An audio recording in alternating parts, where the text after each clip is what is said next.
तो कहानी की शुरुआत एक ट्रेन से होती है जिसमें 1001 डब्बे थे और ट्रेन पिछले 6 सालों से लगातार चल रही थी। मगर क्यों?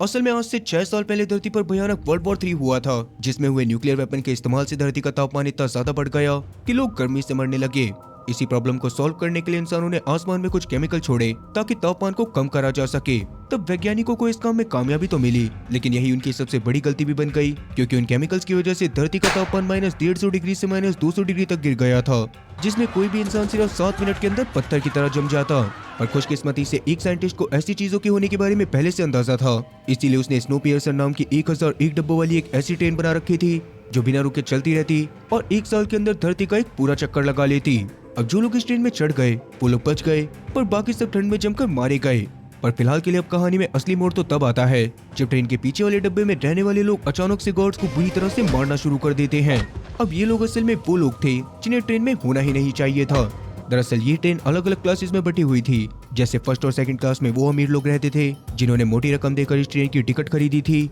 और वो लोग बाहर की दुनिया की तरह इस ट्रेन के अंदर भी सारी फैसिलिटीज को एंजॉय कर रहे थे। इसके अलावा थर्ड क्लास में वो मजदूर मौजूद थे जो ट्रेन में फ्री में सफर कर रहे थे, पर इसके लिए उन्हें फर्स्ट और सेकंड क्लास के लोगों के सारे काम करने पड़ते थे। मगर जिन लोगों ने गार्ड्स के ऊपर हमला करा था वो इन तीनों क्लासेस में से किसी का भी हिस्सा नहीं थे। उन लोगों को असल में टेलेंडर कहा जाता था, और ये लोग वो लोग थे जो ट्रेन के चलने से ठीक पहले जबरदस्ती अपनी जान बचाने के लिए ट्रेन में चढ़ गए थे। उस समय उन्हें ट्रेन से ना उतारकर ट्रेन के पिछले वाले डब्बों में भेज दिया गया था, जहां उनकी जिंदगी गली के कुत्तों की तरह थी। उनसे हमेशा जोखिम भरे काम करवाने के लिए उनके ऊपर बहुत ज्यादा जुल्म करे जाते थे, और पूरे दिन में खाने के नाम पर एक सस्ता सा प्रोटीन बार पकड़ा दिया जाता था जो टेस्टी कॉकरोचेस और मजेदार कीड़े मकोड़ों से बनता है। उसी वजह से टेलैंडर्स एक दिन पहले भी बगावत करके सभी डब्बों पर कब्जा करना चाहते थे ताकि वो अपनी हालत को सुधार सके। पर उस समय पर बगावत शुरू होने के चंद पल पहले ही गार्ड उनके लीडर आंद्रे को जबरदस्ती उठाकर थर्ड क्लास डब्बे में लेकर चले गए थे, जिस वजह से टेलैंडर की बगावत का प्लान धरा का धरा रह गया था, और अब उनका लीडर जिंदा है भी या फिर नहीं इस बारे में किसी को कुछ भी नहीं पता।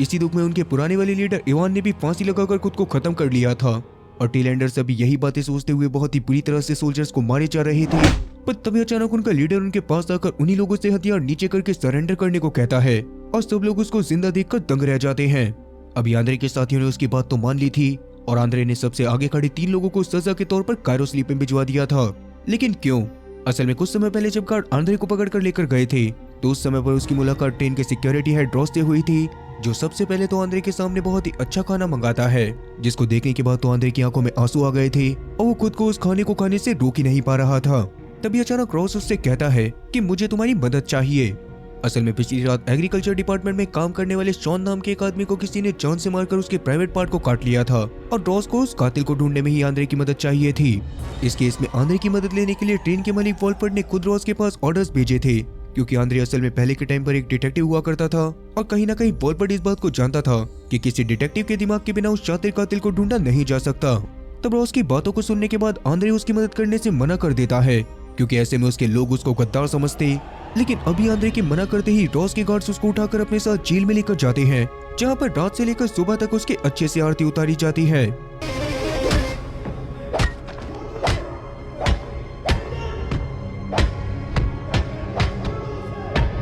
अब इसके बाद सुबह सुबह वहां पर मेलेनी नाम की एक औरत पहुंच जाती है, जो एक तरह से पूरी ट्रेन की हेड है, क्योंकि ट्रेन के चलने के बाद से ट्रेन के मालिक वॉलफर्ड ने अपने आप को इंजन रूम में बंद कर लिया था, जिससे मिलने की परमिशन बस मेलेनी के पास थी, और वॉलफर्ड सारे के सारे ऑर्डर मेलेनी के जरिए भेजा करता था। अब फिलहाल के लिए मेलेनी गार्ड को आंद्रे को मारने से मना करती है, और आंद्रे को समझाती है कि उस कातिल का ट्रेन में सरेआम घूमना ट्रेन में बाकी लोगों के लिए भी खतरा बन सकता है,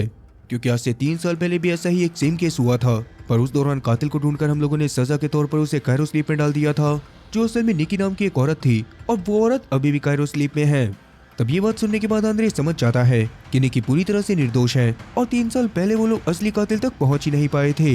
इसीलिए अब आंद्रे इस केस पर काम करने के लिए मान जाता है, मगर इसके बदले में वो मेलेनी से चाहता था कि मेलेनी टेलैंडर्स की जिंदगी को सुधारने के लिए कम से कम उन्हें थर्ड क्लास में जगह दे दे। इस पर मेलेनी मना कर देती है, और उतने में ही अचानक से उन लोगों के पास खबर आती है कि टेलैंडर्स ने गार्ड्स के ऊपर बुरी तरह से हमला कर दिया है, और जल्दी ही गार्ड्स भी सभी टेलैंडर्स को जान से मारने वाले हैं। ये बात सुनकर आंद्रे मेलेनी से बात करते हुए टेलैंडर्स को जान से न मारने को कहता है, जिसके बदले में वो कातिल को ढूंढने के लिए तैयार था, और इस पर मेलेनी मान जाती है। पर ताकि आगे चलकर टेलैंडर्स किसी भी तरह की बगावत ना करें, इसीलिए वो आंद्रे से टेलैंडर्स में आगे मौजूद 3 सबसे दमदार लोगों को कायरो स्लीप में डलवाने को कहती है, और साथ ही आंद्रे को एक छोटे बच्चे का हाथ भी तोड़वाना पड़ेगा। तब सभी लोगों की जान बचाने के लिए ना चाहते हुए भी आंद्रे को इस बात पर मानना पड़ता है, जिसकी वजह से ही उसने अपने साथियों को सरेंडर करने को कहा था। पर उनके कायरो स्लीप में जाने से पहले आंद्रे ने उनको बता दिया था कि उसने बगावत का प्लान नहीं छोड़ा है और कुछ टाइम बाद उसे मौका मिलते ही वो उन्हें फ्री करके वापस से बगावत शुरू करेगा। फिर उन तीनों के कायरो स्लीप में जाने के बाद गार्ड्स एक बच्चे के हाथ को ट्रेन के बाहर निकालकर जमा देने वाले थे ताकि बाद में उसे तोड़ा जा सके। पर उनके ऐसा करने से पहले ही उस बच्चे की मां आगे आकर बच्चे की जगह उसके साथ ऐसा करने को कहती है और गार्ड्स उस बच्चे की जगह उस औरत के हाथ को जमा कर उसके हाथ को हथौड़े से चकनाचूर कर देते हैं। अब इसी बीच हम लोगों के सामने एक बहुत ही खतरनाक चीज रिवील होती है, क्योंकि इधर जब रात होने के बाद मेलेनी इंजन रूम में जाती है तो वहाँ आते ही वो अपने नॉर्मल कपड़ों को पहनकर ड्राइवर सीट पर चली जाती है, जहाँ पर वॉलफ्रेड की जगह मेलेनी का बॉयफ्रेंड बेन बैठा हुआ था। वो मेलेनी को देखते ही सीट से खड़ा होकर उसको वहाँ पर बिठा देता है, क्योंकि असल में मेलेनी ने किसी बहुत ही खास रीजन की वजह से वॉलफ्रेड को ट्रेन में चढ़ने से पहले ही जान से मार दिया था और पिछले 6 सालों से वॉलफ्रेड के नाम पर वही ट्रेन को कंट्रोल कर रही थी।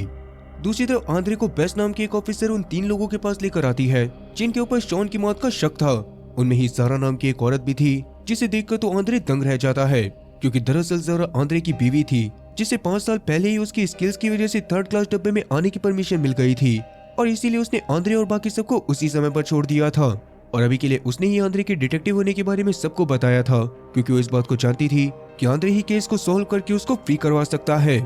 इस पर आंद्रे ज़ारा को उसके सेल्फिश होने की वजह से पहले बहुत बुरी तरह से सुनाता है, जिस दौरान ज़ारा भी उस पर बराबर चिल्लाती है और फिर उससे काफी देर तक बहसबाजी करने के बाद आंद्रे बेस के साथ उस आदमी के पास मिलने के लिए चला जाता है जिसने सोन की डेड बॉडी को सबसे पहले देखा था।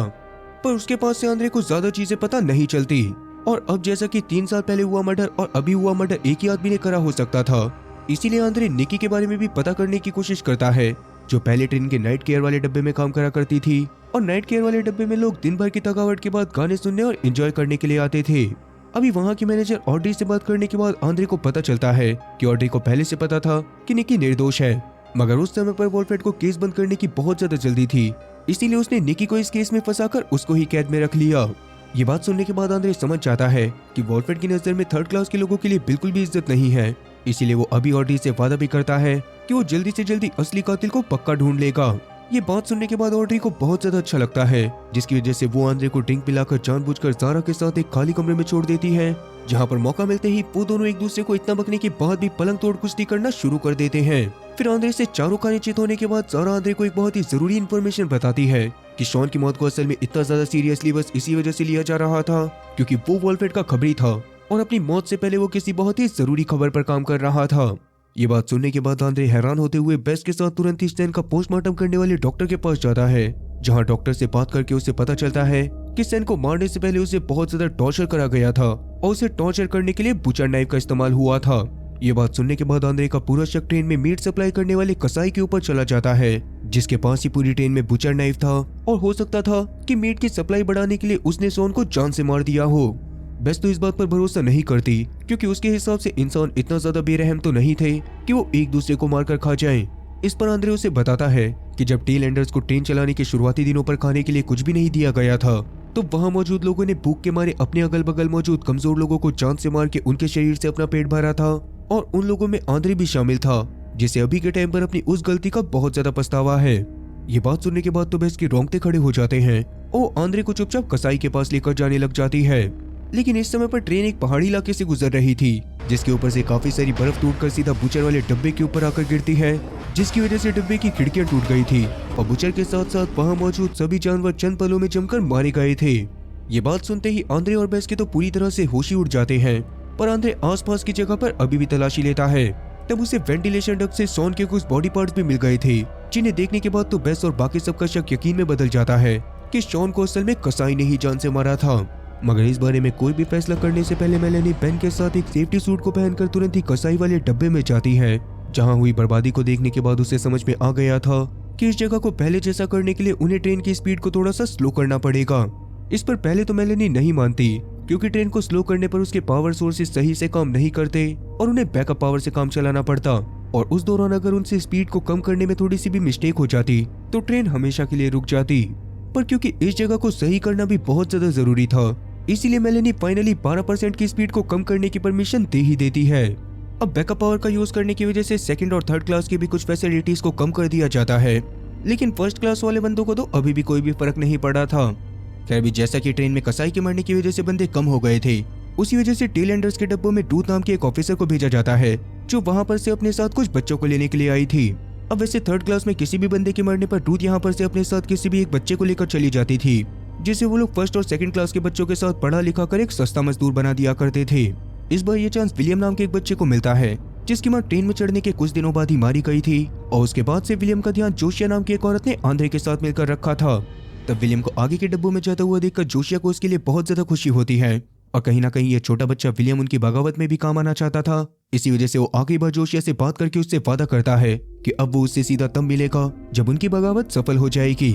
इसके बाद विलियम वहां पर से टूथ के साथ आगे के डब्बों में चला जाता है। वहीं दूसरी तरफ जैसा कि बेस को लग रहा था कि शॉन को उस कसाई ने मारा है, तो यहाँ पर आंद्रे उससे बात करने के बाद उसे करेक्ट करते हुए बताता है कि शॉन को असल में मारा किसी और ने था, पर कसाई ने उसकी बॉडी को देखकर उसकी बॉडी के कुछ पार्ट्स को अपने पास रख लिया ताकि वो उसके मीट को भी बेचकर ज्यादा पैसे कमा सके। अभी बेस आंद्रे की बातों को सुनने के बाद बहुत ज्यादा शॉक हो जाती है, बट फिलहाल रात होने की वजह से आंद्रे को वापस से जेल में डाल दिया गया था। फिर बेस के वहां पर से जाने के बाद आंद्रे अपनी अंडरवेयर का एक लंबा सा हिस्सा फाड़कर उस पर ट्रेन के डब्बों को बनाने लग जाता है, और उस कपड़े के ऊपर वो सारी की सारी इन्फॉर्मेशन लिखता है जो कि उसे अब तक आगे के डब्बों के बारे में पता चली थी। इस कपड़े को वो किसी भी तरह से अपने बाकी सारे साथियों के पास पहुंचाना चाहता था ताकि बगावत करने वाले लोगों को भी आगे के डब्बों के बारे में अच्छे से पता हो, और अगर वो किसी तरह से वहां पर पहुंच जाए तो उन लोगों के लिए अपने आप को छुपाना और बचाना आसान हो जाए। अब सारी चीजों को ड्रॉ करने के बाद आंद्रे अपने पास मौजूद एक पिन की मदद से जेल के दरवाजे को खोल लेता है और टेल एंडर्स के दरवाजे के पास जाकर उस टुकड़े को वहीं पर फेंक देता है। इसके बाद जब कुछ टेल एंडर्स गार्ड्स के साथ उस जगह पर से निकल रहे थे तो आंद्रे उन्हें इशारा करके उस कपड़े को उठाने के लिए बोलता है, मगर उन लोगों के ऐसा करने से पहले ही गार्ड्स को आंद्रे की चाल समझ में आ जाती है और वो आंद्रे को बहुत ही बुरी तरह से मारना शुरू कर देते हैं। इसके बाद मेलेनी भी आंद्रे के पास आकर उसकी इस हरकत की वजह से उस पर गुस्सा करने लग गई थी, पर तब आंद्रे उससे बात करते हुए उसको बताता है कि असल में इस केस के ऊपर इतना ज्यादा ध्यान इस वजह से नहीं दिया जा रहा क्योंकि शॉन वॉलफर्ड का खबरी था, बल्कि इस केस पर इतना ज्यादा ध्यान इस वजह से दिया जा रहा है ताकि इस बात को जाना जा सके कि शॉन ने अपने मरने से पहले वॉलफर्ड के कौन कौन से राज अपने कातिल को बताए थे।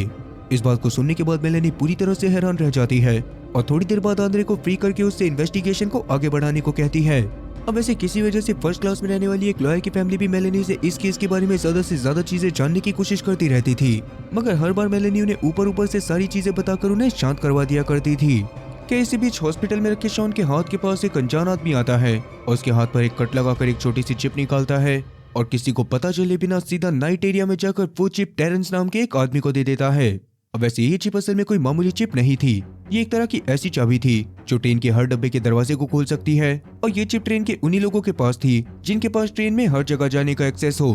उधर दूसरी तरफ आंद्रे मेनेली से बातें करते हुए समझने की कोशिश करता है कि सैन असल में किस चीज की इंफॉर्मेशन निकाल रहा था। इस पर मेलेनी उसे क्रोनोल नाम के एक ट्रक के बारे में बताती है जो इस ट्रेन के अंदर कहीं पर बनाया जा रहा था, और शॉन लगभग उस ट्रक के सोर्स तक पहुंच चुका था और बस उसे पकड़ने ही वाला था। इस बात को सुनने के बाद आंद्रे बताता है कि क्रोनोल ट्रक को जॉन नाम का एक ऑफिसर भी सप्लाई करा करता है। आंद्रे को ये बात इस वजह से पता थी क्योंकि टेल एंडर्स में मौजूद एक आदमी जॉन से उस ट्रक को अपनी माँ के लिए खरीदा करता था, जिस बारे में पता चलने पर रॉस तुरंत ही जॉन के पास जाकर उससे पूछताछ करता है, लेकिन जॉन बहाना बना देता है कि उसे क्रोनोल ट्रक कुछ जगह पर पड़े हुए मिले थे और बाद में बस उसने उन्हें बेचना चालू कर दिया। ये बात सुनने के बाद रॉस वहां पर से चला गया था, मगर उसके चाहते ही जॉन तुरंत ही टेरेंस के पास जाकर उसे इस बारे में बता देता है क्योंकि असल में टेरेंस ही क्रोनोल को कहीं से लाकर सिर्फ सेकंड और थर्ड क्लास के लोगों को ही नहीं बल्कि फर्स्ट क्लास के लोगों को भी सप्लाई करा करता था। खैर अब सभी चीजों के बारे में इन्वेस्टिगेशन करने की वजह से फिलहाल आंद्रे रॉस के साथ बिजी था, इसीलिए बेस को थोड़ा सा टाइम मिलने की वजह से वो अपनी लवर जिंजू के पास चली जाती है जो असल में सेकंड क्लास की एक पैसेंजर थी और मेलेनी की वफादार असिस्टेंट भी। अब थोड़ी देर जिंजू के साथ चुम्मा चाटी करने के बाद बेस को पता चलता है कि निकी के बेगुनाह होने की वजह से उसे कायरो स्लीप से बाहर निकाल दिया गया है, पर कायरो स्लीप में कुछ न कुछ तो गड़बड़ थी जिसकी वजह से उसमें रहने से निकी के हाथ और पैर सड़ने लग गए थे। हालांकि अभी के लिए तो उसकी हालत थोड़ी सी सही थी, पर अभी भी वो सही से बोल नहीं पा रही होती। ये बात सुनने के बाद बेस का गुस्सा फट पड़ता है क्योंकि आंद्रे के साथ रहकर उसे समझ में आ चुका था कि टेल एंडर्स के ऊपर बहुत ज्यादा जुल्म होता है और कहीं ना कहीं निकी के इस हालत की जिम्मेदार मेलेनी और वॉलफर्ड ही है। इसलिए अब निकी के होश में आने के बारे में पता चलने पर बेस तुरंत ही आंद्रे के पास जाकर उसको सब कुछ बता देती है और दोनों मिलकर निकी से पूछताछ करने के लिए जाने लग जाते हैं, मगर उन दोनों के निकी से कुछ पूछने से पहले ही मेलेनी ने वहां पर आकर उन्हें निकी से बात करने से मना कर दिया था। और तभी उन लोगों की बातें सुनने के बाद कायरो स्लीप चैम्बर का ख्याल रखने वाला डॉक्टर एक भयानक सच बता देता है कि क्रोनोल ट्रक असल में वही बना रहा था क्रायो स्लीप चैम्बर्स में कुछ डिफेक्ट था, जिसकी वजह से लोगों के सोने के बाद भी उनके बाल और नाखून बढ़ते रहते थे और उनके शरीर के वेस्ट से ही क्रोनोल का मेन मटेरियल बनाया जाता था।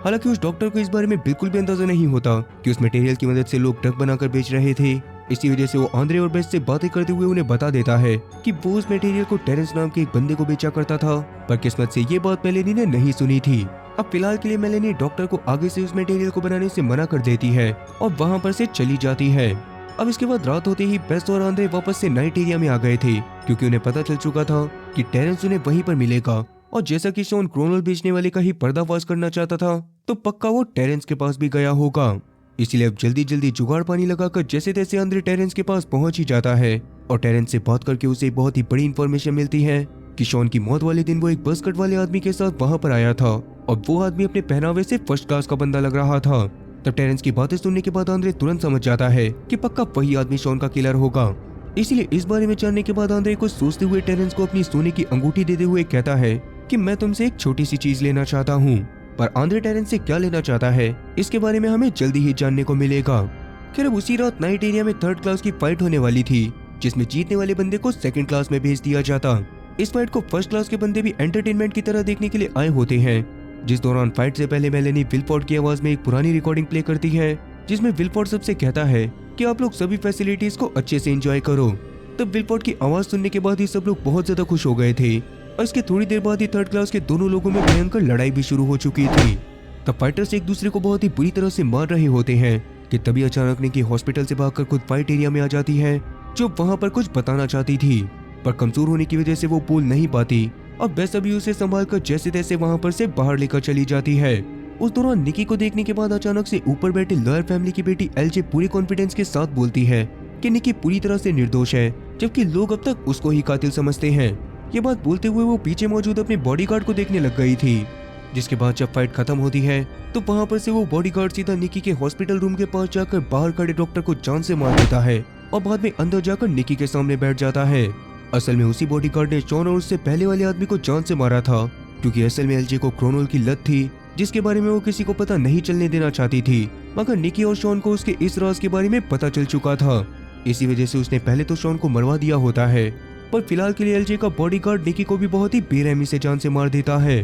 उधर आंद्रे फिलहाल के लिए मेलेनी से परमिशन लेकर जोशिया से मिलने के लिए जाता है, जिस दौरान उन दोनों को गेट पर मौजूद एक छोटी सी खिड़की से बात करनी पड़ रही थी। और तब बातें करते हुए आंद्रे सबसे पहले उसे बताता है कि विलियम बहुत ही अच्छे से पढ़ाई कर रहा है। इतना बोलने के बाद उसने अचानक से जोशिया को किस कर लिया था, जो देखने के बाद गार्ड तुरंत ही आंद्रे को पकड़कर उसे पीछे खींचते हुए अपने साथ लेकर चले जाते हैं। और उनके वहां पर से जाने के बाद जोशिया को एहसास होता है कि किस के दौरान आंद्रे ने उसके मुंह में एक छोटी सी कैप्सूल जैसी चिप भी डाल दी है। ये असल में वही मास्टर की थी जो सभी गेट्स को खोल सकती थी, और आंद्रे ने अपने सोने की अंगूठी में टेरेंस से वही चिप ली होती है, क्योंकि ये चिप उनकी आने वाली क्रांति में बहुत ज्यादा काम आने वाली थी।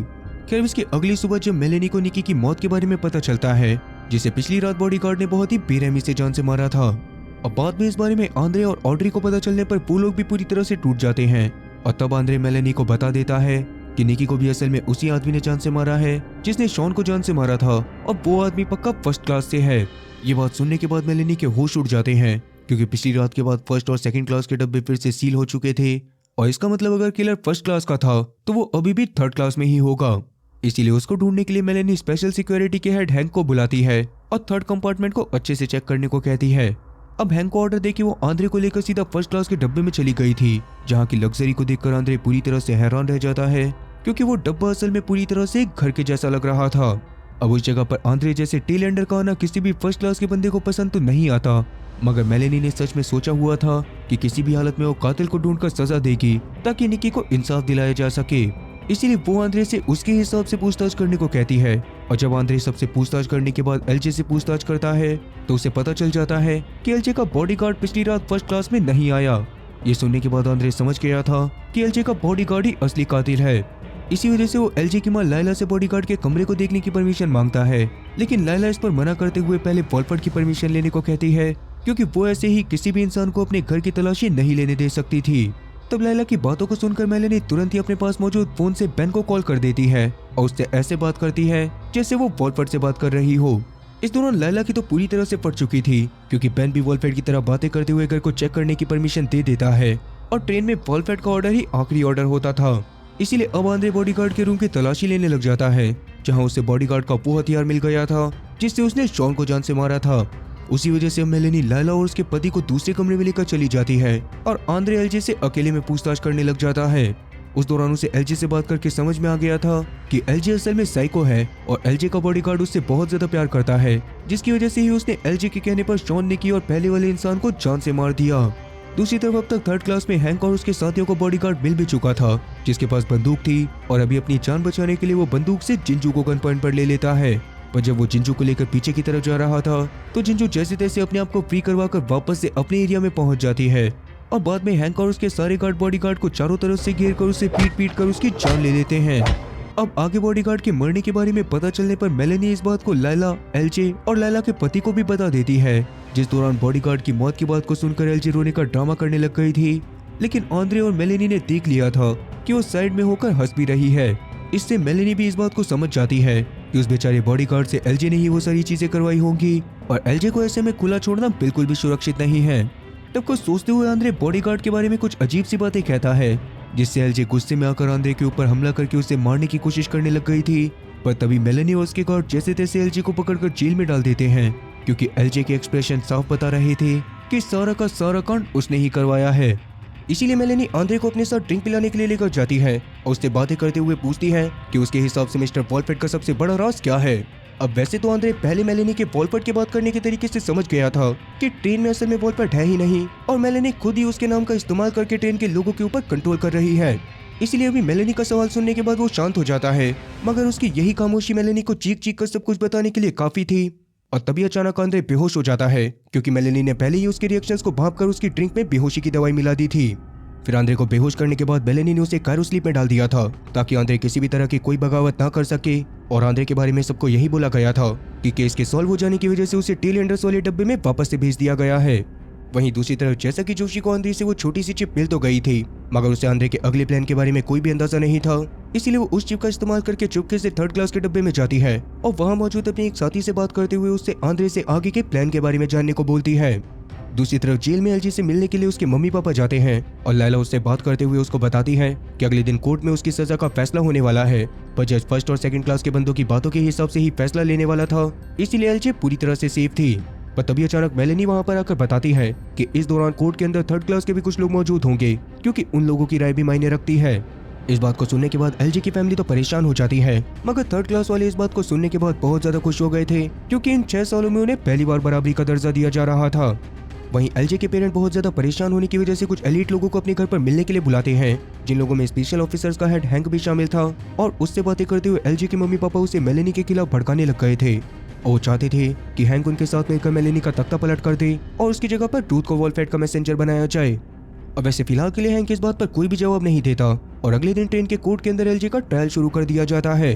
उस ट्रायल के दौरान कुछ ही देर में ये बात साबित हो गई थी कि एलजे की वजह से ही उसके बॉडीगार्ड ने इतने सारे निर्दोष लोगों की जान ली। मगर जब एलजे को इस बारे में बोलने का मौका दिया जाता है तो शुरुआत में तो सारा का सारा ब्लेम अपने बॉडीगार्ड के ऊपर डालने की कोशिश करती है, मगर उसकी दाल ना गलने पर वो अचानक से ये बात बोलती है कि इस ट्रेन के अंदर लगभग 400 सीक्रेट्स हैं। ये बात सुनने के बाद तो मेलेनी के पूरी तरह से होश उड़ गए थे, क्योंकि इस ट्रेन के अंदर असल में 400 कायरो स्लीप चैम्बर थे और लोगों को कायरो स्लीप में डालने के बाद उनके ऊपर एक्सपेरिमेंट करे जाते थे। और क्योंकि शॉन को इस बारे में पता था, इसीलिए मेलेनी इस बात को समझ जाती है कि जब एलजे के बॉडीगार्ड ने शॉन को टॉर्चर करा होगा तो शॉन ने उसके सामने सारी चीजें बता दी होंगी। और अब अगर एलजे को सारी चीजें पता होने के बाद उसको सजा दी जाती तो वो इस बारे में बाकी सबको बता सकती थी। इसीलिए उसको सजा मिलने के पहले ही मेलेनी वॉलफेट बनकर वहां पर मौजूद सभी लोगों के लिए खत भेजती है, जिसके अकॉर्डिंग एलजे के माइनर होने की वजह से उसकी सारी सजा को माफ कर दिया गया था। इस बात को सुनने के बाद तो थर्ड क्लास के सारे बंदे बहुत ही बुरी तरह से भड़क जाते हैं और तब वहां पर मौजूद गार्ड थर्ड क्लास के सारे बंदों को तुरंत ही वहां पर से उनके डब्बे में भेज देते हैं। इसके थोड़ी देर बाद मेलेनी एलजे से बात करने के लिए अकेले में जाती है, जहां उसने एलजे से बात करते हुए उससे ट्रेन के राज के बारे में किसी को ना बताने के लिए बोला था और एलजे भी इस पर मान गई थी। दूसरी तरफ जोशी को आंद्रे के बारे में पता करते हुए जैसे तैसे ये बात पता चल जाती है कि उसे कायरो स्लीप में डाला गया है। इसी वजह से वो तुरंत ही टेरेंस के पास जाकर उससे आंद्रे को छुड़वाने की बात करती है, जिस दौरान टेरेंस उसके काम को करने के लिए मान जाता है और वो लोग कायरो स्लीप वाले एरिया में जाकर जैसे तैसे आंद्रे को कायरो स्लीप से निकाल लेते हैं। इस दौरान बेस भी वहाँ पर अपने एक साथी के साथ आ गई थी, जो आंद्रे की ऐसी हालत को देखकर तुरंत ही अपने साथी को बेहोश कर देती है और जोशी से जल्दी से आंद्रे को वहाँ पर से किसी सेफ प्लेस पर लेकर जाने को कहती है। अब वैसे बेस ने जोशी की मदद इसी वजह से करी थी क्योंकि अब बेस खुद भी आंद्रे का साथ देना चाहती है। अब फिलहाल के लिए जोशी आंद्रे की जान बचाने के लिए उसे तुरंत ही सारा के घर पर ले गई थी, जो खुद भी आंद्रे की इस हालत को देखने के बाद घबराते हुए उसकी मदद करने में लग जाती है और थर्ड कैरेज में जैसे तैसे सभी लोगों के आने से पहले जोशी को भी उसके कंपार्टमेंट में भेज देती है। दूसरी तरफ मेलेनी फिलहाल के लिए ऑडी से बात करने के लिए आई थी, जहां पर मेलेनी की बातों से ये बात साफ समझ में आ रही थी कि कहीं ना कहीं वो खुद भी लोगों को इक्वली ट्रीट करना चाहती है। मगर ट्रेन को बनाने में सभी अमीर लोगों का पैसा लगा था और इसीलिए अगर सभी लोगों को इक्वली ट्रीट करा जाता तो अमीर लोग इस बात को बिल्कुल भी बर्दाश्त नहीं करते। फिर अब जैसा कि निकी को इंसाफ न मिलने की वजह से थर्ड क्लास वाले सभी लोग बहुत ज्यादा गुस्से में आ गए थे। उसी वजह से वो फर्स्ट और सेकंड क्लास के लोगों का कोई भी काम करने से मना करते हैं और जगह जगह पर रेवोल्यूशन के पोस्टर बांटे जाने लग जाते हैं। मेलेनी को इस बारे में पता चलने पर वो बहुत ही ज्यादा गुस्से में थर्ड क्लास में आकर सभी लोगों को धमकाने लग जाती है कि अगर वो लोग स्ट्राइक करेंगे तो ऐसा करने वाले सभी लोगों को उठाकर टेल एंडर वाले डब्बे में फेंक दिया जाएगा और वहां पर से ऐसे बंदों को थर्ड क्लास में जगह दे दी जाएगी जो थर्ड क्लास में आने के लिए मर रहे हैं। ये बात सुनने के बाद सारे के सारे वर्कर पूरी तरह से शांत हो गए थे और अब उनमें से कोई भी कुछ भी नहीं कर सकता था। वहीं दूसरी तरफ ज़ारा के कमरे में अभी के लिए आंद्रे को होश आ जाता है, जिसकी हालत अभी भी काफी ज्यादा खराब थी और उसे अजीब सी काले कलर की उल्टियां हो रही थी। अभी होश में आने के बाद वो अचानक से ज़ारा को देखकर उसके ऊपर गुस्सा करने लग जाता है, जिस दौरान जूसी वहां पर आकर उसे जैसे तैसे संभालने लग गई थी और अभी आंद्रे ने उससे बात करते हुए उसे बता दिया था कि असल में इस ट्रेन के अंदर कोई मिस्टर विल्फर्ड नाम का बंदा मौजूद ही नहीं है। ये बात उसने जोशी को इसी वजह से बताई थी ताकि उसकी हालत खराब होने की वजह से अगर उसकी जान चली जाए तो जोशी इस सीक्रेट को अपने हिसाब से इस्तेमाल कर सके। तो जैसे तैसे जोशी आंद्रे को संभालते हुए उसे अपने साथ एक डॉक्टर के पास लेकर जाती है, जो डॉक्टर असल में टेल एंडर्स का साथ देने के लिए पूरी तरह से तैयार थी और उसने आंद्रे की इतनी बुरी हालत को देखकर उसे इंजेक्शन लगा दिए थे, जिससे थोड़ी देर में आंद्रे पूरी तरह से सही हो जाता। फिर आंद्रे के होश में आने के बाद डॉक्टर जोशी और आंद्रे को एक फाइल दिखाती है जिसमें काफी सारे टेल एंडर और थर्ड क्लास में रहने वाले लोगों का डाटा था और उनमें से कुछ लोगों की फाइल के नीचे छोटा सा क्रॉस का मार्क बना हुआ था, जो मार्क दर्शाता था कि ये लोग आगे चलकर बगावत कर सकते हैं। यही सेम मार्क जोशी और आंद्रे वाले पेज के ऊपर भी होता है और वही मार्क उस डॉक्टर वाले पन्ने के ऊपर भी था, जिसका मतलब कि मेलेनी उन्हें कभी भी अपने रास्ते से हटा सकती थी। ये बात समझ आते ही आंद्रे फैसला करता है कि मेलेनी के उन्हें ठिकाने लगाने से पहले वो मेलेनी को ही ठिकाने लगा देगा। इसी वजह से वो जोशी से उसका चिप लेकर तुरंत ही वहां पर से मेलेनी को पकड़ने के लिए भाग जाता है। इस बात से अनजान मेलेनी फिलहाल के लिए विलियम्स के पास आई हुई थी और उसने पहले विलियम्स को एक मैथ्स के इक्वेशन को सॉल्व करने के लिए बोला था, जिसको विलियम्स ने अपने तेज दिमाग की वजह से बहुत आसानी से सॉल्व कर दिया था। इसीलिए उसको देखने के बाद मेलेनी बहुत ज्यादा खुश होती है, पर तभी अचानक मेलेनी को पता चलता है कि कंपार्टमेंट नंबर 780 के ब्रेक और मोटर अचानक से खराब हो गए हैं और अगर जल्दी उन्हें सही नहीं करा गया तो थोड़ी दूर एक पुल से गुजरने के दौरान ट्रेन पटरी से नीचे उतर जाएगी और सभी लोग मारे जाएंगे। ये बात पता चलते ही मेलेनी तुरंत ही इंजीनियर्स को उस पार्ट को चेंज करने को कहती है, जिस दौरान पीटर, बेन और जैक नाम का एक आदमी मोटर और ब्रेक को बदलने की कोशिश करने लग गए थे, लेकिन चलती ट्रेन में ऐसा करना काफी ज्यादा मुश्किल था। तभी अचानक मोटर का एक पार्ट उड़कर अचानक से जैक के आके लगता है, जिससे उसकी मौके पर ही मौत हो जाती है। तभी इस बारे में पता चलने पर मेलेनी खुद ही तैयार होकर उस पार्ट को चेंज करने के लिए जाने लगती है, पर तभी अचानक रास्ते में उसे आंद्रे पकड़ लेता है, जिसे देखने के बाद तो मेलेनी खुद भी काफी ज्यादा डर गई थी। मगर अभी के लिए आंद्रे उसके साथ कुछ कर पाता उससे पहले ही मोटर खराब होने का असर पूरी की पूरी ट्रेन के ऊपर पड़ने लग गया था और ट्रेन ने चलते हुए बहुत ही बुरी तरह से हिलना शुरू कर दिया था। उसको स्टेबल करने के लिए जल्दी से जल्दी मोटर के खराब पार्ट को फिक्स करना पड़ेगा, जो बस मेलेनी कर सकती थी, क्योंकि असल में ये ट्रेन खुद मेलेनी ने ही डिजाइन करी थी, जिसकी वजह से इसकी छोटी से छोटी और बड़ी से बड़ी चीजों के बारे में उसे सब कुछ पता था। इसीलिए वो आंद्रे से उसे छोड़ देने की रिक्वेस्ट करती है और आंद्रे भी उसे छोड़ देता है। तब ट्रेन के सभी डब्बों के हिलने की वजह से लोग बहुत ही बुरी तरह से डरने लग गए थे और उन्हें लग रहा था कि उन लोगों का अंत आ चुका है। उसी समय ट्रेन पुल के पास भी पहुंच जाती है, जहां से वो कभी भी पटरी से नीचे गिर सकती थी। ये देखकर आंद्रे तुरंत ही जोशी के पास जाकर उसे बहुत ही जोर से गले से लगा लेता है, पर किस्मत से कोई भी दुर्घटना होने से पहले मेलेनी मोटर के पार्ट को चेंज करके वायर्स को आपस में कनेक्ट कर देती है, जिससे ट्रेन अब वापस से स्टेबल हो चुकी थी। इससे सब लोग बहुत ज्यादा खुश हो जाते हैं और फिलहाल थर्ड क्लास के जो लोग मेलेनी के खिलाफ बगावत करने के बारे में सोच रहे थे, वो लोग भी मेलेनी के खिलाफ बगावत करने के प्लान को चेंज कर देते हैं। अब जैसा कि मेलेनी की टीम का एक इंजीनियर मारा गया था और अभी के लिए ट्रेन में मौजूद सभी स्टूडेंट में सबसे ज्यादा तेज दिमाग विलियम का था, इसीलिए मेलेनी उसके पास जाकर उससे बात करते हुए उसे इंजन रूम में ले जाने की बात करती है, जहां जाके अब विलियम को इंजन के काम को संभालना सीखना था। इधर आंद्रे और जोशी पिछली रात आराम करने के लिए ऑडी के कमरे में आ गए थे, जहां सुबह होते ही वो लोग कमर तोड़ कुश्ती करना शुरू कर देते हैं। पर तभी अनाउंसमेंट से उन्हें विलियम के इंजन रूम में जाने के बारे में पता चलता है, जो सुनने के बाद वो बहुत ज्यादा परेशान हो गए थे, क्योंकि विलियम को अपने पास रखकर मेलेनी उन दोनों को ब्लैकमेल कर सकती थी और अभी वैसे भी वो आंद्रे को ढूंढने के लिए सभी लोगों से पूछताछ कर रही थी। इसलिए आंद्रे इस बात को समझ जाता है कि अब उसे अपनी बगावत को जल्दी से जल्दी करना पड़ेगा। इसीलिए वो तुरंत ही थर्ड क्लास के कुछ लोगों के पास जाकर उनका साथ भी मांगता है, जिस दौरान कई लोग आंद्रे का साथ देने के लिए मान भी गए थे और उन लोगों में विलियम की स्कूल टीचर भी शामिल थी। अब ये सब होने के बाद आंद्रे एक प्लान बनाता है और जब बेन विलियम को अपने साथ इंजन में ले जाने के लिए उसके स्कूल में आता है तो विलियम की टीचर जानबूझकर विलियम को एक खराब ऑरेंज खिला देती है, जिसकी वजह से थोड़ी देर में विलियम की तबीयत बिगड़ गई थी और उसे हॉस्पिटल में लेकर जाना पड़ा था। तब हॉस्पिटल में जोशी नर्स की ड्रेस में विलियम के पास आकर उसे आंद्रे के प्लान के बारे में बताती है, जिसे सुनने के बाद विलियम उनका साथ देने के लिए पूरी तरह से तैयार हो जाता है। दूसरी तरफ एलजे के मम्मी पापा अभी भी बहुत ज्यादा गुस्से में थे, क्योंकि पिछली बार मेलेनी ने उनकी बहुत ज्यादा बेइज्जती कर दी थी और अब वो किसी भी हालत में मेलेनी को उसकी जगह से हटाकर रूथ को उसकी जगह पर लाना चाहते थे। असल में रूथ को मैनिपुलेट करके उससे अपना कोई भी काम करवाना बहुत ज्यादा आसान था, इसीलिए वो रूथ को अपने पास बुलाकर मिस्टर विल्फर्ड से रोज मिलने का लालच देकर उसे मेलेनी के खिलाफ भड़काना शुरू कर देते हैं। मगर रूथ के लिए तो विल्फर्ड भगवान की तरह था और क्योंकि उसने ही मेलेनी को अपना मैसेंजर बनाया हुआ था तो रूथ को इस बात से कोई भी दिक्कत नहीं होती और वो एलजे के मम्मी पापा से यही सारी बातें बोलकर मेलेनी को इस बारे में बताने के लिए मेलेनी के पास जाने लग जाती है। इधर मेलेनी को अब तक इस बारे में पता चल चुका था कि आंद्रे को जोशी ने फ्री करवाया था, इसीलिए वो जोशी को पकड़कर उससे एक इंटेरोगेशन रूम में आंद्रे की लोकेशन के बारे में पूछताछ करना शुरू कर देती है, लेकिन जोशी उसे कुछ भी नहीं बताती। इससे गुस्से में आकर मेलेनी एक मशीन की मदद से जोशी के हाथ को जमाकर उसकी उंगली को हथौड़े से तोड़ देती है, जिससे जोशी को बहुत ज्यादा दर्द हुआ था, पर इसके बावजूद भी उसने मेलेनी के सामने अपना मुंह नहीं खोला था। अब वैसे मेलेनी किसी को भी नुकसान नहीं पहुंचाना चाहती थी और क्योंकि उसने कभी भी पहले किसी और के साथ ऐसी हरकत नहीं करी थी, इसलिए अभी जोशी के खून को देखकर वो तुरंत ही उल्टियां करते हुए बाथरूम की तरफ भाग जाती है। इसी बीच जोशी के पास बेस आ गई थी, जो वैसे तो जोशी को वहां से निकाल कर लेकर जाना चाहती थी कि ऐसे में बेस भी दिक्कत में आ जाएगी, जबकि आगे आंद्रे को उसकी बहुत ज्यादा जरूरत है। इसीलिए वो बस बेस से आंद्रे तक ये खबर पहुंचाने को कहती है कि विलियम उनके प्लान को एग्जीक्यूट करने के लिए पूरी तरह से तैयार है। ये सुनकर बेस वहां पर से चली जाती है और तभी वहां पर रूथ मेलेनी को एलजी के मम्मी पापा की चाल के बारे में बताने के लिए आ गई थी, पर जैसा कि अभी मेलेनी का दिमाग बहुत ज्यादा खराब था, उसी वजह से वो रूथ की बातें सुने बिना ही उस पर चिल्लाने लग जाती है, जिससे रूथ को भी बहुत ज्यादा बुरा लगता है और वो मेलेनी को कुछ भी बताए बिना गुस्से में वहां पर से चली जाती है। अब इसके बाद मेलेनी के जोशी के पास जाने पर जोशी अचानक से अपने हाथ को तोड़ देती है और मेलेनी के ऊपर हमला करके पास मौजूद एक पाइप से उसके गले को घोटने की कोशिश करने लग जाती है। अब वो पाइप असल में ट्रेन के बाहर से जुड़ा हुआ था और अभी पाइप के ऊपर बहुत ज्यादा जोर पड़ने की वजह से वो टूट जाता है, जिससे ठंडी हवा के अंदर आने की वजह से वो डब्बा जमने लग गया था। ये देखने के बाद मेलेनी जैसे तैसे जोशी से अपनी जान छुड़ाते हुए डब्बे के बाहर भाग जाती है और डब्बे के दरवाजे को बंद कर देती है, जिससे अंदर मौजूद जोशी के जम जाने के कारण अब उसकी मौत हो चुकी थी। अब जोशी की मौत और विलियम के तैयार होने के बारे में जैसे ही आंद्रे को पता चलता है तो वो बहुत ज्यादा गुस्से में आ जाता है और अपने प्लान के अकॉर्डिंग अकेले में एलजे से मिलने के लिए चला जाता है। उस दौरान उसने एलजे से बातें करते हुए उसे इस बारे में बता दिया था कि असल में ट्रेन के अंदर मिस्टर विल्फर्ड नाम का कोई बंदा मौजूद है ही नहीं और वो उसे इस बात का सबूत देने के लिए आज रात इंजन रूम में सभी लोगों के सो जाने के बाद विलियम के साथ इंजन रूम में भेजने वाला था।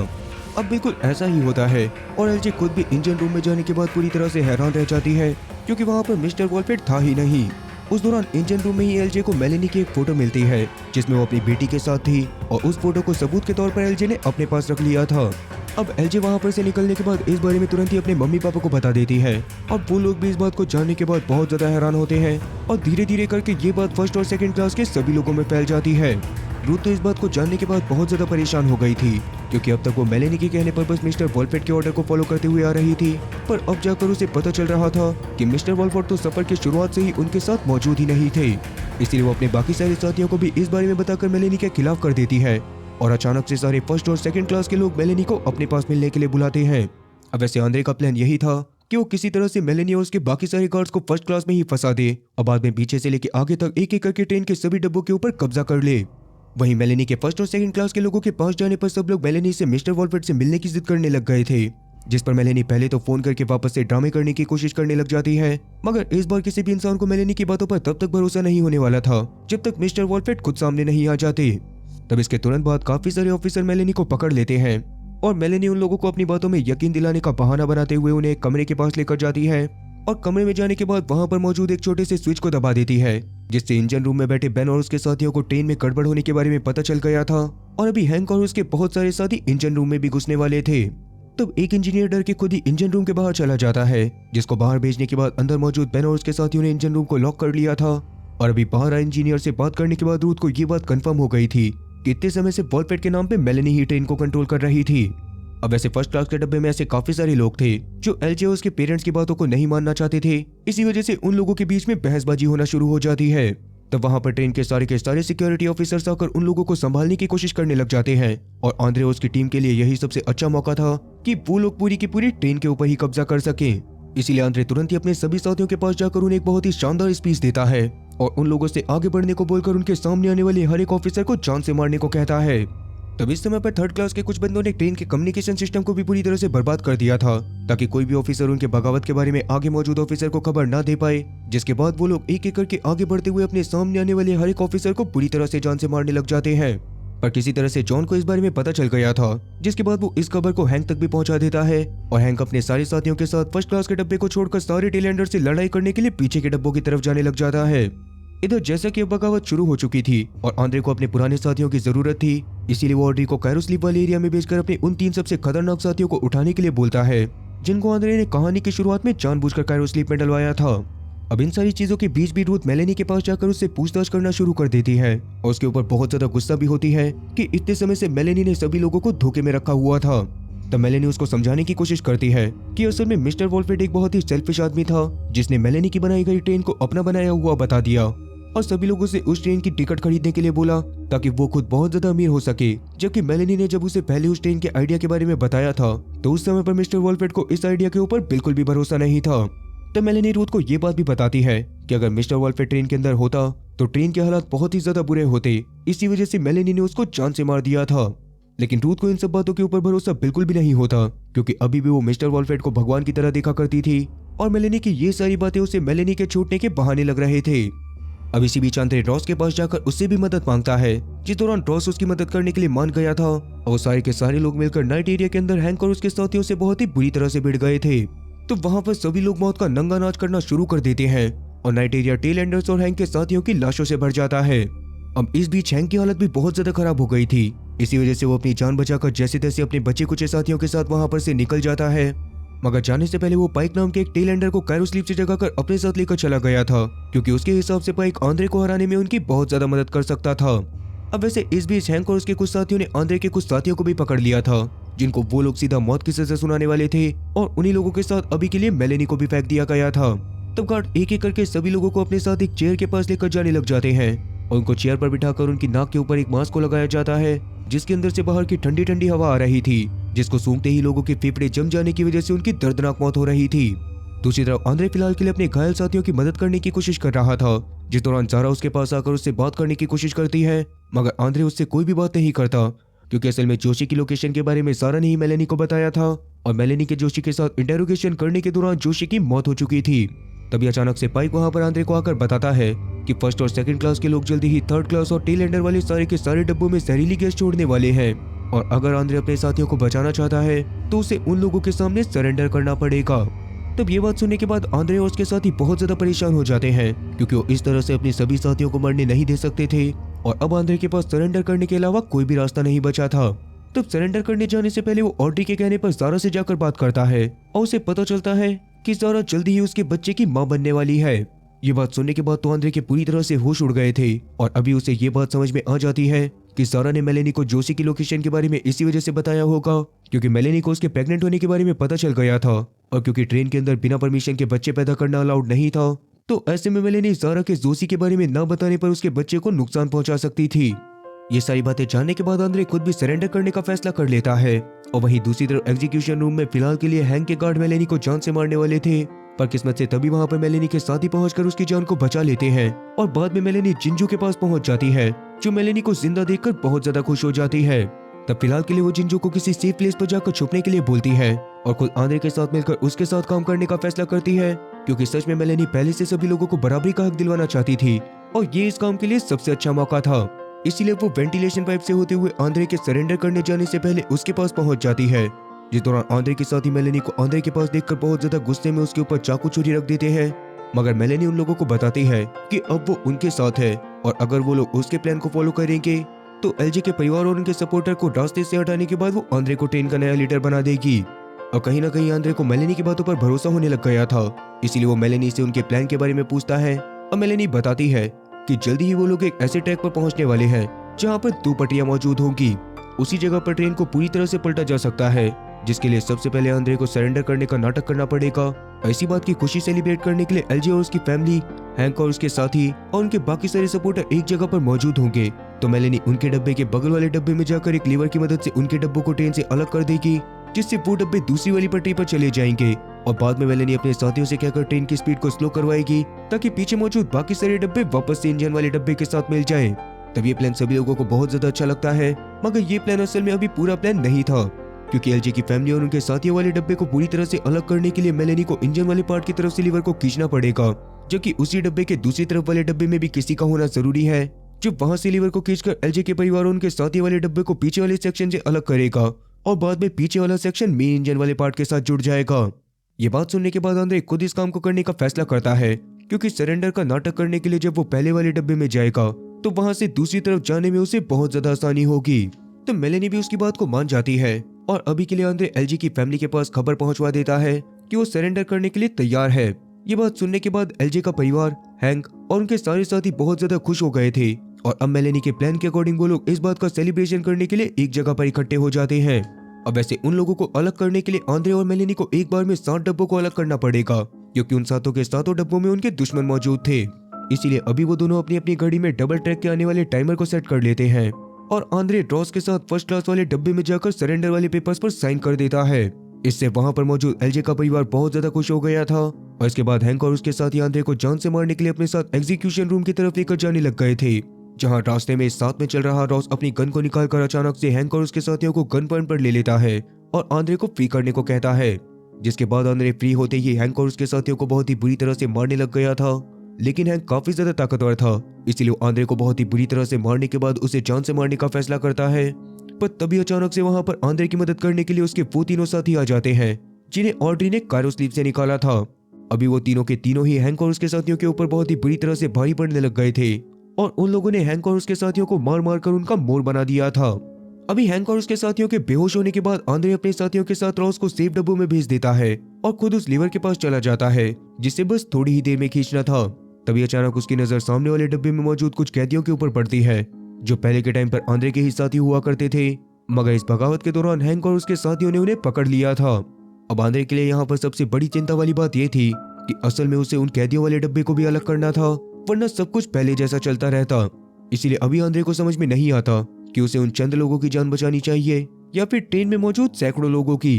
अभी इस बात का फैसला करने के लिए आंद्रे के पास कुछ ही सेकंड बचे होते हैं और वैसे अगर आप लोग इस जगह पर होते तो क्या करते, कमेंट सेक्शन में इस बारे में जरूर बताना।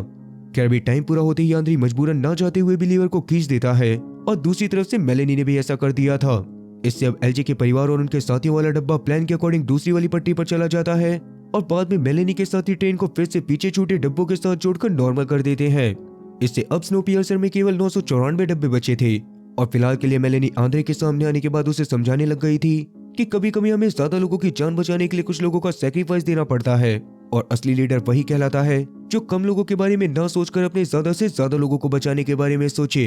ये बात सुनने के बाद आंद्रे के मन का बोझ थोड़ा सा हल्का हो जाता है और अब आंद्रे को ट्रेन का नया लीडर बना दिया गया था और अब उसके रूल के अकॉर्डिंग सभी लोग बराबर थे। अब इस बात से टेल एंडर्स तो बहुत ज्यादा खुश होते हैं, मगर सेकंड क्लास के कुछ लोग ज्यादा खुश नजर नहीं आते क्योंकि उन्हें डर था कि टेल एंडर्स के साथ रहने की वजह से उनके घर में सामान चोरी होने लगेंगे। ये बात सुनने के बाद आंद्रे उन लोगों को यकीन दिलाता है कि उन लोगों के साथ ऐसा कुछ भी नहीं होगा और सब लोग एक साथ मिलजुल कर रहेंगे। इससे सभी लोग शांत हो जाते हैं और तभी मेलेनी सभी लोगों को बाहर की तरफ इशारा करते हुए एक पुल को दिखाती है जो असल में शिकागो का एक पुल था और उन लोगों ने अपने सफर को वहीं पर से चालू करा था। इसका मतलब कि अब स्नोपियर्सर अपने 7वें चक्कर को पूरा कर चुकी थी और नए सिस्टम के साथ साथ नए साल की शुरुआत भी हो चुकी थी।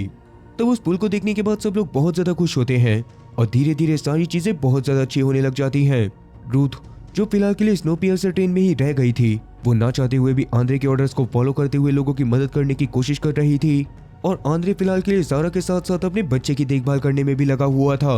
अब इसी बीच मेलेनी ऑड्री के पास जाती है जो ट्रेन में मेलेनी की काफी अच्छी दोस्त बन चुकी थी और उससे बात करते हुए आज मेलेनी उसको अपने उन राजों के बारे में बताती है जिसको पिछले 7 सालों से उसने अपने सीने में दबा कर रखा हुआ था। दरअसल न्यूक्लियर वॉर के बाद वो इस ट्रेन को बनाने में इतना ज्यादा बिजी हो गई थी कि वो अपनी बेटी अलेक्जेंडर तक को टाइम नहीं दे पाई और बाद में ट्रेन को पहली बार शुरू करते समय अचानक हुए टेलेंडर के हमले की वजह से वो अपनी बेटी को ट्रेन में भी नहीं चढ़ा पाई। उसी वजह से मेलेनी बहुत ज्यादा गुस्से वाली औरत हो गई थी, मगर फिलहाल के लिए वो अपने असली साइड को लोगों को दिखाना चाहती थी। अभी मेलेनी की सारी बातें सुनने के बाद ऑड्री खुद भी इमोशनल होते हुए मेलेनी को संभालने में लग जाती है और बाद में जब मेलेनी इंजन रूम में जाती है तो वहाँ पर उसे बेन बताता है कि उन्हें ट्रेन के बाहर कहीं से गानों की आवाज आ रही है। इस बात को सुनने के बाद मेलेनी पूरी तरह से हैरान रह गई थी क्योंकि बाहर से गानों की आवाज आ रही थी, तो इसका मतलब बाहर लोग अभी भी जिंदा मौजूद थे। इसीलिए अब इस बारे में पता चलने पर वो तुरंत ही आंद्रे को वहां पर बुलाकर इस बारे में बताती है और उसके लीडर होने की वजह से उससे फैसला करने को कहती है कि उन्हें ट्रेन को स्लो करके सिग्नल के बारे में पता करना चाहिए या फिर ट्रेन को चलते रहने देना चाहिए। अब पहले वाले ऑप्शन में थोड़ा सा रिस्क था, क्योंकि अभी के लिए ट्रेन बैकअप पावर पर चल रही थी और उसको स्लो करने से वो वहीं पर रुक सकती थी। पर अगर वो चलते रहते तो इस साल वो लोग ट्रेन में हुई सभी खराबियों को सही करके अगले साल ट्रेन को यहीं पर स्लो करके उस म्यूजिक के बारे में पता कर सकते थे। इस बात को सुनने के बाद आंद्रे ट्रेन को स्लो करने के लिए कहता है, क्योंकि अगर बाहर सच में सर्वाइवर मौजूद थे तो शायद उन लोगों को उनकी मदद करनी चाहिए थी। अभी मेलेनी और आंद्रे इस बारे में बातें कर ही रहे होते हैं कि तभी अचानक से उन लोगों को बाहर म्यूजिक के साथ साथ एक ट्रेन की आवाज भी आती है, जो उनके बगल वाली पटरी पर बहुत तेजी से चल रही थी। उसको देखने के बाद तो मेलेनी के पूरी तरह से होश उड़ जाते हैं, क्योंकि असल में वो ट्रेन पिग एलिस थी, जिसके ब्लूप्रिंट को भी मेलेनी ने ही बनाया था और वो ट्रेन स्नोपियर्सर से भी ज्यादा पावरफुल थी। अब वैसे इस ट्रेन को देखने के बाद मेलेनी के होश इस वजह से उड़ चुके थे, क्योंकि वो समझ गई थी कि पक्का उस ट्रेन के अंदर वॉल्फर्ड ही मौजूद होगा। अब फिलहाल के लिए बाकी सारे लोग भी खिड़कियों से झांक झांक कर उस ट्रेन को देख रहे होते हैं और रूथ भी उस ट्रेन को देखने के बाद समझ जाती है कि उसका भगवान वॉल्फर्ड आ चुका है। इसी वजह से वो बहुत ज्यादा खुश होने लग गई थी। और वहीं दूसरी तरफ अभी फिलहाल के लिए मेलेनी कुछ कर पाती उससे पहले ही पिग एलिस ट्रेन उन लोगों की पीछे वाली पटरी पर आकर उनकी ट्रेन से खुद को जोड़ लेती है और तुरंत स्नोपियर्सर के सारे सिस्टम पिग एलिस के लोको पायलट के कब्जे में आ जाते हैं। अब जैसा कि मेलेनी नहीं चाहती थी कि वॉल्फर्ड किसी भी तरह से स्नोपियर्सर में आकर स्नोपियर्सर में अपना कब्जा जमाए, इसी वजह से वो बेन के साथ तैयार होने लग जाती है ताकि वो चलती ट्रेन की छत से होते हुए किसी तरह से कनेक्शन वाले एरिया के पास पहुंचे और वहां पर जाकर किसी तरह से पिग एलिस को स्नोपियर्सर से अलग कर दे। तब तैयार होते हुए अचानक से बेन मेलेनी को बताता है कि बिग एलिस के बारे में उसे बहुत ही पहले पता चल चुका था, मगर उसने इस बारे में मेलेनी को नहीं बताया था, क्योंकि मेलेनी सभी लोगों को बराबरी का हक दिलवाना चाहती थी, जबकि अगर उसकी जगह पर वॉल्फर्ड होता तो यहाँ पर कुछ चुनिंदा लोग बहुत ज्यादा खुशी से रह सकते थे। ये बात सुनने के बाद मेलेनी को बहुत ज्यादा गुस्सा आ जाता है और वो बेन के ऊपर बहुत ज्यादा चिल्लाने के बाद अकेले ही कनेक्शन को कट करने के लिए जाने लग जाती है। जिस भी स्नोपियर्सर के लास्ट वाले डब्बे को पीछे से काटकर बिग एलिस से कोई स्नोपियर्सर में आने की कोशिश भी करने लग गया था। ये बात पता चलते ही आंद्रे तुरंत ही अपने साथियों के साथ उन लोगों के ऊपर हमला करने के लिए तैयार हो जाता है। पर तभी अचानक रूथ वहां पर वॉल्फर्ड का स्वागत करने के लिए बैंड बाजा, खाना पीना और बाकी सारे तामझाम को लेकर पहुंच जाती है, क्योंकि उसके हिसाब से बिग एलिस से स्नोपियर्सर में वॉल्फर्ड आ रहा था। वहीं मेलेनी चलती ट्रेन से आगे बढ़ रही थी, पर तभी अचानक बिग एलिस ट्रेन का लोको पायलट दोनों ट्रेन को रोक देता है और झटका लगने से मेलेनी बेहोश होकर नीचे गिर जाती है। तब तक स्नोपियर्सर के पीछे का हिस्सा भी कट चुका था और तभी बिग एलिस से स्नोपियर्सर के अंदर एक लड़की आती है जो सभी लोगों को वॉल्फर्ड का नाम बताकर उसकी बातें मानने को कहने लग गई थी और अपना नाम अलेक्जेंड्रा बताते हुए मेलेनी के बारे में पूछने लग गई थी। इसका मतलब कि ये अलेक्जेंड्रा असल में कोई और नहीं बल्कि मेलेनी की बेटी होती है, जो सुनने के बाद सब लोग पूरी तरह से हैरान रह जाते हैं। पर क्या मेलेनी अपनी बेटी से मिल पाएगी या फिर बाहर ही मारी जाएगी? और वैसे क्या अब सच में वॉल्फर्ड के आ जाने के बाद लोगों का जीना हराम हो जाएगा? अगर हाँ, तो क्या आंद्रे ऐसी सिचुएशन में खुद को और अपने साथियों को वापस से बराबरी का हक दिलवा पाएगा? और अगर नहीं, तो वॉल्फर्ड को हराने के लिए और कितने लोगों को अपनी जान देनी पड़ेगी? माफ करना, इन सभी सवालों के जवाब मैं आपको इसके नेक्स्ट सीजन में दूंगा, क्योंकि इस सीरीज का ये सीजन यहीं पर खत्म होता है। वैसे सीरियसली बताऊं तो फर्स्ट सीजन से ज्यादा इंटरेस्टिंग सेकंड सीजन है, जिसकी स्टोरी हर एक इंसान झेल नहीं पाएगा। इसलिए उस सीजन को चैनल पर लाने का फैसला मैं आप लोगों के ऊपर छोड़ता हूँ। तो जो लोग भी इसके सेकंड सीजन को देखना चाहते हैं वो कमेंट सेक्शन में इस बारे में जरूर बताना, वरना आप लोग किसी दूसरी सीरीज का नाम बता सकते हो जो आप लोगों को देखनी हो। बाकी उम्मीद है कि आप लोगों को मेरी एक्सप्लेनेशन वीडियो पसंद आई होगी, और अगर आप लोगों को इसी तरह की साइंस फिक्शन कहानियां देखना पसंद है तो आप राइट साइड पर आ रही हमारी लास्ट वीडियो को देख सकते हो, जिसमें दुनिया के सारे मर्द किसी अजीब से वायरस की वजह से मारे जाते हैं और पूरी दुनिया में सिर्फ एक ही मर्द जिंदा बचता है।